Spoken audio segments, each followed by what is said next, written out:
Hola, yo soy la hermana Sandra Madoni de la Iglesia Nueva Creación. Mis pastores son Manuel y Consuelo Marrero. Les mando un gran besito para mis pastores queridos y saludos a la congregación de mis hermanos y hermanas. Hoy me toca la segunda parte del Evangelio según San Juan, capítulo 18, la segunda parte. Voy a hacer una pequeña oración. Padre Celestial, gracias Señor porque tú estás con nosotros en todo momento y gracias Señor por tu palabra que tú nos la das Señor con amor y con compasión. Gracias Señor amado porque tu palabra da fruto al 100 y al 100 por uno en cada vida. Te doy gracias Señor porque la audiencia es tierra fértil y te doy gracias Señor porque tu palabra va a ser prosperada en todo lo que tú la hayas mandado. Amén. Bueno, la segunda parte es Jesús ante Pilato. Jesús ante Pilato. Y en la parte de Anás interroga a Jesús y Pedro niega a Jesús. En la última parte nos habíamos quedado que Pedro estaba en el patio de Anás. Quedamos en que Anás era el suegro de Caifás y parece que Jesús fue llevado ahí como una especie de investigación preliminar. Ahí estaba Pedro, el discípulo que ayudó a entrar a Pedro, supuestamente Juan. Juan no se menciona mucho a sí mismo en los evangelios. Los comentaristas dicen que es posible que ese discípulo que estaba relacionado con la familia sacerdotal era Juan, pero no es 100% seguro, la palabra de Dios no lo dice. En este momento, el versículo 19 es cuando empezamos el estudio, donde Anás interroga a Jesús. Bendito sea el Señor. Dice aquí, y el sumo sacerdote preguntó a Jesús acerca de sus discípulos y de su doctrina. Lo que estaba haciendo el sumo sacerdote era común, era parte de la jurisprudencia, era parte de la interrogación preliminar que se le hace a los acusados. Acuérdense que ellos eran parte de la corte religiosa, donde ellos discutían asuntos de religión, y parte de la investigación era preguntar todo eso. Versículo 20, Jesús le respondió, yo públicamente he hablado al mundo, siempre he enseñado en la sinagoga y en el templo, donde se reúnen todos los judíos, y nada he hablado en oculto. El Señor le está diciendo que como es el mismo procedimiento, ¿no? Que se pide primero, según la orden, se pide primero a los testigos de la defensa. Entonces él le decía, yo no hice nada en oculto, yo no tenía una secta secreta, todo el mundo sabía lo que yo estaba haciendo, yo predicaba y enseñaba abiertamente en las sinagogas, ante las multitudes, o sea que ustedes saben muy bien de lo que, ustedes mismos son testigos de lo que yo he estado haciendo. El versículo 21, ¿por qué me preguntáis a mí? Pregunto a los que han oído que les haya yo hablado. He aquí, ellos saben lo que yo he dicho. O sea que él estaba apuntando a esa regla que todo acusado, toda parte acusada, tiene el derecho de que primero los testigos de la defensa vienen a la investigación. 22. Cuando Jesús hubo dicho esto, uno de los alguaciles que estaba allí le dio una bofetada diciendo, así respondes al sumo sacerdote. Bueno, lamentablemente esa era una manera en que ellos castigaban la blasfemia o la ofensa religiosa, pero de todas maneras esto solamente prueba que todo el procedimiento legal que se le hizo al Señor Jesús fue ilegal totalmente, porque en jurisprudencia, todo lo que ellos estaban haciendo, todo el procedimiento legal. Por ejemplo, en el caso de Pablo, Pablo nos muestra en Hechos 23:2 que él sin querer ofende al sumo sacerdote y fue el sacerdote que dio la orden para darle el golpe. Como es la orden venía de un sacerdote, entonces Pablo se disculpa y dice, bueno, yo no sabía, aquí aquí se abofetea a Cristo sin la autoridad, sin que la autoridad confirme la opinión de la ilegalidad del juicio. Esto confirma la ilegalidad del juicio porque no ocurre esa transición. Directamente viene alguien que no está autorizado para castigar al ofensor y le pega. O sea que se nota que hay una alevosía que está hecho a propósito. Cuando Jesús le respondió, si he hablado mal, testifica en que está mal, y si bien, ¿por qué me golpeas? Acuérdense que Jesús muchas veces preguntó eso, ¿por cuáles de todas mis obras buscáis matarme? Y lo dice en Juan 5, 18 al 16, Juan 10, 32, como diciendo, estoy en una situación legal, muestren evidencia de que yo he hecho mal. Versículo 24, Anás le envió atado a Caifás, a sumo sacerdote. Bueno, los comentaristas no se ponen de acuerdo, no se sabe si delante del sumo sacerdote él fue desatado y después lo volvieron a atar, porque no se sabe por qué Juan explica eso. Se supo que desde que fue arrestado él había sido atado, no sabemos si con cadenas, si con cuerdas, no sabemos, no está explícito, pero sí él estaba maniatado, ¿verdad? Estaba atado. Vamos a Pedro niega a Jesús del 25 al 27. Dice, aquí estaba pues Pedro en pie, calentándose, y le dijeron, ¿no eres tú de sus discípulos? Él negó y dijo, no lo soy. 26. Uno de los siervos del sumo sacerdote, pariente de aquel a quien Pedro había cortado la oreja, le dijo, ¿no te vi yo en el huerto con él? Negó Pedro otra vez y enseguida cantó el gallo. Juan es muy breve en los otros evangelios, en el Mateo, Marcos, Lucas, que si ustedes se fijan en las concordancias, hay un poquito más de detalle. Juan es muy breve. El énfasis de Juan es en la divinidad de Cristo, por eso él no pone mucha atención a ciertos detalles. Eso no quiere decir que lo que estamos leyendo esté equivocado. Es que cada testigo o cada investigador, porque Lucas no fue testigo, no fue discípulo testigo, pero él investigó para escribir, tienen una perspectiva diferente y se supone que nosotros tenemos que poner todos los pedacitos juntos para ver el panorama completo. Aquí, por ejemplo, dice que, según Ellicott, dice que hay que Juan dice, estaba pues Pedro en pie calentándose, o sea que hay un cambio de escena, así como ustedes ven en la película, que ven de una escena al otro, habrán visto muchas películas de Jesús, si se imaginan la situación con el sumo sacerdote y después aparece a Pedro en el patio, entonces cuando uno escribe tiene que expresarlo de esa manera, hay un cambio de escena y hay una repetición incluso de las mismas frases que se dijeron antes. En Lucas 22:61 se dice que Jesús mira a Pedro a los ojos y eso es bien profundo porque él no dice, hey, él estaba conmigo también, no, él protege a sus discípulos, él no dice nada, él con mucho amor, humildemente lo mira, pero no le dice nada, pero Pedro se acuerda de que Jesús le dijo que él lo iba a negar y se pone a llorar y llora amargamente. El versículo 26 reconocen a Pedro por ser Galileo. En Mateo 26:73, los galileos tenían una forma muy significativa, muy marcada de hablar, se lo notaba por el acento. Y este siervo que había estado en el jardín cuando Jesús fuera arrestado, era pariente de Malco, que era el siervo que había Pedro atacado. El ataque de Pedro a ese siervo podría haberle traído cargos legales, dice Ellicott. Yo no sabía eso. Yo pensé que era porque tenía miedo de ser arrestado junto con Jesús, pero no sabía que también podría ser arrestado por sedición, porque se estaba resistiendo al arresto de su Señor. Versículo 27. En el 27 Pedro lo niega otra vez, es la tercera vez. Y ahí el gallo cantó. En Marcos 14:17 nos dice que él maldecía y juraba que no lo conocía. O sea que él estaba con temor por todos lados.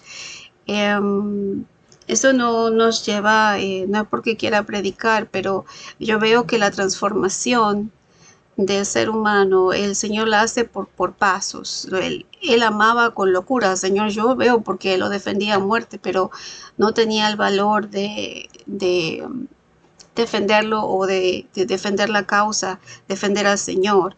Él no tenía ese valor, eso le iba a venir después con la llegada del Espíritu Santo.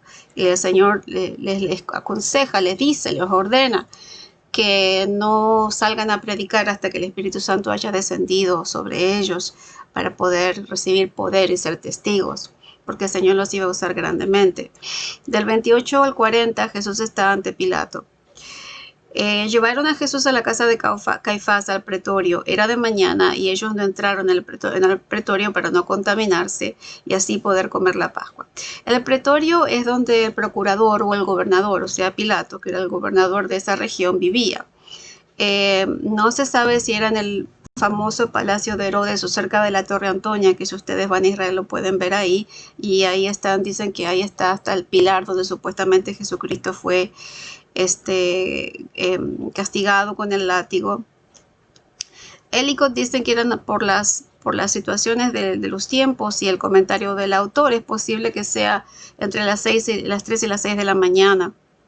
Versículo 29, entonces salió Pilato a ellos y les dijo, ¿qué acusación traes contra este hombre? Pilato y esto es bien gracioso para mí, que él tiene que acercarse a ellos porque ellos no quieren cruzar el patio y contaminarse, entrar en la casa de un gentil, supuestamente porque es la Pascua, ¿verdad? Entonces el procedimiento legal, en vez de hacer cara a cara, él tiene que acercarse para, ¿cuál es la causa legal que tienen contra este hombre? Y eso muestra que la religión lleva mucho la hipocresía, porque estaban entregando un hombre inocente, un hombre justo. Ellos mismos estaban poniendo cargos falsos contra él, ellos mismos no estaban siguiendo las reglas de los recursos legales, pero tenían miedo de contaminarse. Eso es lo que hace el espíritu religioso, no tiene amor en su corazón. El religioso, la persona religiosa no tiene amor en su corazón, se fija más en las leyes que las leyes que la misericordia. Versículo 29, 30, y le dijeron, si este no fuera malhechor, no te lo habríamos entregado. O sea, ellos dicen, nosotros tenemos cargos contra él, pero Pilato le dice, los cargos religiosos a mí no me competen, yo no estoy aquí para juzgar religión. Dice, tomadle vosotros, dice el 31, y juzgarle según la ley de ustedes. Y los judíos le dijeron, o sea, los líderes religiosos, acuérdense que Juan, cuando dice los judíos, no está hablando de todo el pueblo, sino de los líderes religiosos. Como es que el cargo por blasfemia de hacerse, considerarse el hijo de Dios, o hacerse igual a Dios como lo estaban acusando, no era cuestión de Roma. A Roma no le importaba eso, ellos tenían una colección de dioses. No les importaba para nada que venga un dios más. Ellos en eso eran abiertos, solamente atacaban a los dioses de los pueblos cuando esos pueblos se rebelaban contra Roma. Entonces así ellos saqueaban y castigaban, y para hacerlos sentir mal moralmente destruían todo lo más apreciado, lo más querido de su religión, para destruirlos moralmente. Pero mientras ellos tuviesen sus tributos y mantuvieran todo tranquilo, a ellos no les importaba eso. Pero los judíos querían la muerte de Jesús, porque ya Caifás lo había profetizado, ya ellos creían que él se iba a encargar de unir a los dispersos, y tenían un montón de teorías y qué sé yo, pero la palabra de Dios dice en el Evangelio, creo que de Lucas, que los judíos entregaron a Jesús por celos. Así que tiene por ahí. Entonces, los cargos para que el Imperio Romano pueda procesar a Jesús es sedición y alboroto, porque supuestamente él causaba sedición y alboroto, lo que no es verdad. Prohibir el tributo al César, lo que no es verdad, él dijo todo lo contrario. Asumir el título de rey de los judíos, lo que el Señor dijo bien claro, que su reino no es de este mundo, su reino es espiritual, porque él, si no, lo defenderían sus siervos, sus seguidores. Después en el versículo 36 él dice lo mismo, mi reino no es de este mundo, él habla con Pilatos. El versículo 31 dice que, bueno, juzgarlo ustedes, pero ellos querían la muerte de Jesús. En el 32, y acá dice Juan que ellos estaban como forzando la profecía así para que se cumpliese la palabra que le habían dicho, ¿no? De que Jesús tenía que morir y de qué muerte iba a morir, que era necesario que un hombre muera por todo el pueblo. Era lo que había dicho. El 33. Ok, acá tengo algo muy importante que es de Elicot. En Juan 18:9, Jesús decía que las profecías se tenían que cumplir.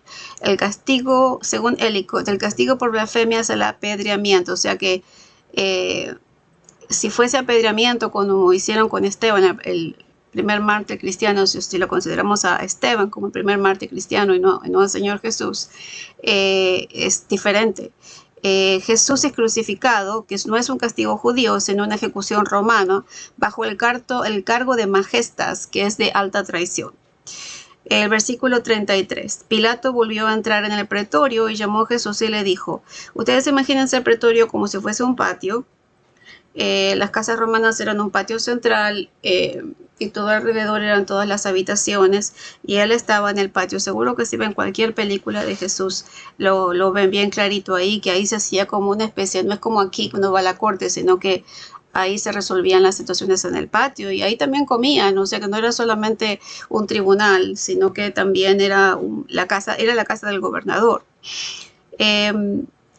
Versículo 33. Ok. Versículo 33. Entonces Pilato volvió a entrar, o sea, se dejó a los judíos y llamó a Jesús y le dijo: ¿eres tú el rey de los judíos? Jesús le respondió: ¿dices tú eso por ti mismo o te lo han dicho otros de mí? Si Jesús no le contesta directamente, porque el proclamarse rey sin la aprobación de Roma es sedición, porque había un rey, estaba Herodes, pero Herodes era, digamos, siervo de Roma. Herodes fue puesto por el emperador, ni siquiera era judío, él era edomita, o sea que ni siquiera era descendiente de Abraham, y siempre tenía miedo de que alguien le quitara el trono. Y si ustedes estudian la vida de Herodes, era una persona temible, y terminó sus días bien. La mayoría de los de la familia de él, todos los Herodes en la descendencia, no terminaron muy bien. Una vida bastante triste. Pero Pilato le respondió: ¿soy yo acaso judío? Y los comentaristas dicen aquí que es posible que Pilato tenga como un aire de grandeza porque él es romano y ellos son judíos, y el ciudadano romano era como de, no sé, como qué sé yo, como que era más importante, como que tenía la supremacía, ¿no? Tu nación y los principales sacerdotes te han entregado a mí. ¿Qué has hecho? O sea, ¿qué hiciste para que ellos te entreguen a mí? Porque te están traicionando, tu propia raza, tu propia gente te está traicionando, te está entregando a mí. El Señor después le dice aquí: mi reino no es de este mundo. Si mi reino fuera de este mundo, mis servidores pelearían para que yo no fuera entregado a los judíos, pero mi reino no es de aquí. El Señor le dice que el reino no es sobrenatural, y es ahí que yo creo que Pilato se está un poquito asustando, porque ahora le voy a explicar por qué. Le dijo el 37, le dijo: entonces luego eres tú rey. Respondió Jesús: tú dices que yo soy rey, yo para esto he nacido. O sea que tampoco le dice: sí, yo soy rey. Le dice: tú lo dices, pero dice: yo he nacido aquí. Para esto he venido al mundo, para dar testimonio de la verdad. Todo aquel que es de la verdad oye mi voz. Cuando la persona no estaba lista para recibir la palabra, siempre hablaba en estos códigos el Señor, que solamente la persona con la que Dios estaba tratando a través del Espíritu Santo era la que aceptaba la verdad. Él explica a propósito de su nacimiento, ser testigo de la verdad. Y dice Jesús que a los que Dios se le ha revelado son de la verdad. En Juan 8:47 dice: el que es de Dios oye mis palabras. Vosotros, le decía a los fariseos, vosotros no la oís porque no sois de Dios. Ahora es interesante porque si a alguien en la escuela le tocó filosofía griega, los filósofos griegos que influenciaron mucho a los romanos tenían muchas discusiones sobre la verdad, qué es la verdad y todo eso. En griego, que es como se escribió este Nuevo Testamento, la palabra verdad viene de aletheia, ¿okay? Para ellos la aletheia es la realidad como oposición a la ilusión, o sea, las cosas falsas, la mentira. También en la teología, verdad significa la verdad divina revelada al hombre. O sea que es muy profundo. Entonces, cuando él dice: yo vengo a dar testimonio de la verdad, vengo a hablarles de la redención, vengo a hablarles que yo soy, como hijo de Dios, vengo a morir por los pecados de la humanidad. Él le quiere decir eso, pero Pilato no va a entender todo, así que no le puede explicar mucho. Por eso también tenemos que, en la misma manera, tener cuidado con las personas con las que hablamos, porque no entienden todo lo que nosotros entendemos todavía. Entonces Pilato, como no entiende lo que le está diciendo, le dice que es la verdad. Y eso es típico de las discusiones socráticas, donde se le pide un poquito más de información. Entonces, si ustedes buscan a Sócrates o a Platón, todos los filósofos, ellos hablaron de la verdad, y eso queda sin contestar. Dice aquí, y cuando hubo dicho esto, salió otra vez a los judíos y les dijo, yo no hallo en él ningún delito. Lo que él sintió era que esto siento que es una conspiración, que es un problema religioso. Ellos se quieren deshacer de este hombre, me quieren tirar el paquete a mí, en cierta manera, y él se dio cuenta de ello, porque él está entre la espada y la pared, porque si él no hace algo, se mete en problema con las autoridades judías y con Roma. Entonces él se siente entre la espada y la pared, como decimos en español. Él no quería participar de la ejecución. Había una costumbre de los judíos y él se la propone. Él dice aquí en el 39, pero vosotros tenéis la costumbre de que se os suelte uno en la Pascua. ¿Queréis pues que os suelte al rey de los judíos? Cuando él dice al rey de los judíos, no lo dice porque realmente lo cree. Yo no sé si en algún momento más adelante, antes de morir, lo creyó. Pero él lo está diciendo como en tono de sorna, de broma. En Lucas 23:6,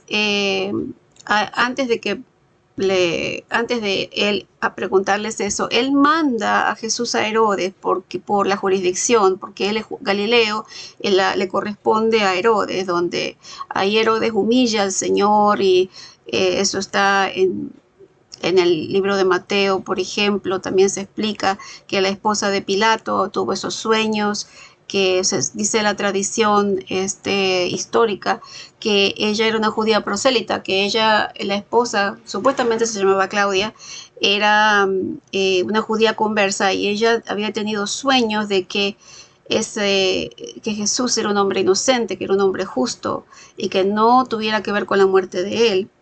Y también en los evangelios sinópticos Jesús le dice, el pecado de aquel que me entregó es mayor que el tuyo, y es ahí como que quería lavarse las manos, salirse de la situación, porque se sentía como títere en el medio de potencias que se estaban moviendo ahí.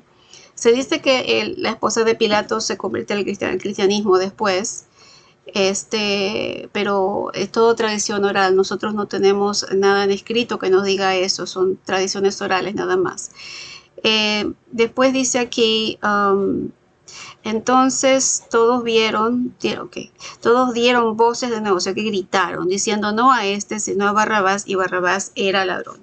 En Hechos 3:14, después de la caída del Espíritu Santo, del derrame del Espíritu Santo, Pedro tiene ese gran discurso a todos los congregados ahí, porque era la Pascua, así que había gente de todo el imperio, y el Espíritu Santo a través de Pedro les dice en Hechos 3:14, mas vosotros repudiasteis al santo y justo, y pedisteis que se os diera un asesino. O sea que después el Señor les va a reclamar, pero en cierta manera también Jesús muere por Barrabás. Jesús, como símbolo de toda la humanidad que no se merecía el perdón, no se merecía que un hombre bueno y justo pagara por los pecados de los demás, no se lo merecía.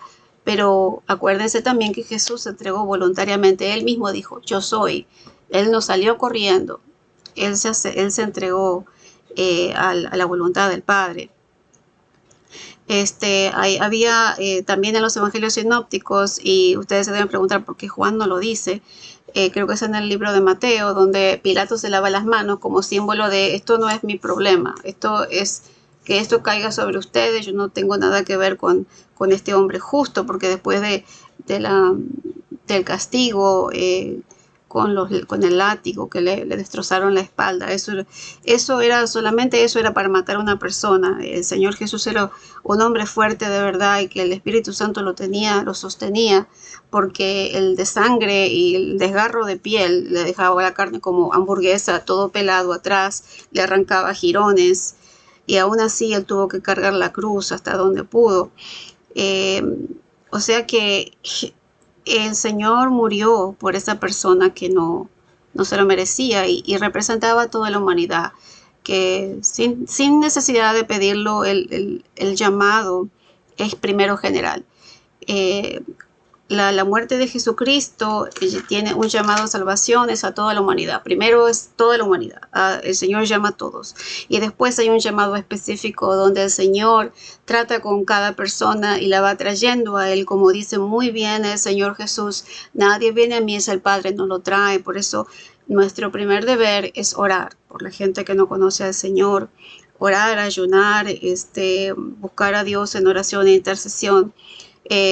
Apoyarse en la palabra y creer que eso es lo que va a ocurrir y confiar en el Señor, que lo vamos a ver ahí arriba cuando nos toque partir, que le vamos a decir, Señor, yo te pedí por esta persona y esta persona, ¿dónde está? Ir con fe, sabiendo que eso va a ocurrir, que su familia, sus amigos, su esposo, su esposa, todos van a conocer, van a caer a los pies de Cristo, porque así lo promete el Señor. Creo que no me quedó nada. Yo quería aclarar una cosa. He escuchado muchas veces en prédicas diferentes, incluso en inglés, que la multitud que pidió que Jesús fuese crucificado fue la misma que lo recibió a la entrada de Jerusalén, no fue la misma que a la que él le predicó, a la que él sanó. La escritura no dice nada de eso. Acá dice los judíos, o sea, los religiosos, y también en los sinópticos dicen que los judíos le pagaron a la multitud para que gritaran crucifícale.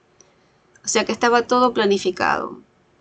Fue como una conspiración que fue diabólica, pero que el Señor tenía una sorpresa para el enemigo, porque a través de la cruz del Calvario él derrotaba a Satanás, pagando por los pecados de la humanidad y quitándole al enemigo el poder sobre la vida y la muerte, y abriendo entrada al cielo, porque antes de la muerte de Cristo no había entrada al cielo. Solamente la gente iba al seno de Abraham, que era un lugar en las profundidades de la tierra. Yo no sé si es una tierra espiritual o qué, pero Jesús habla de una parábola del rico y Lázaro donde él explica eso.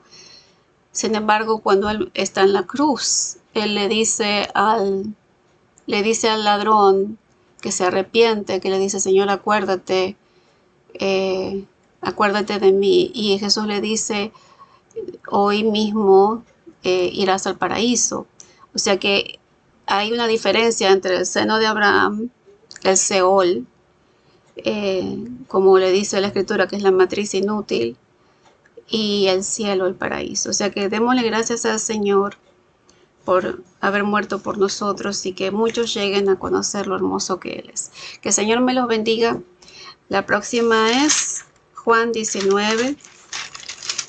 En el nombre de Jesús, cuídense y nos vemos en la iglesia.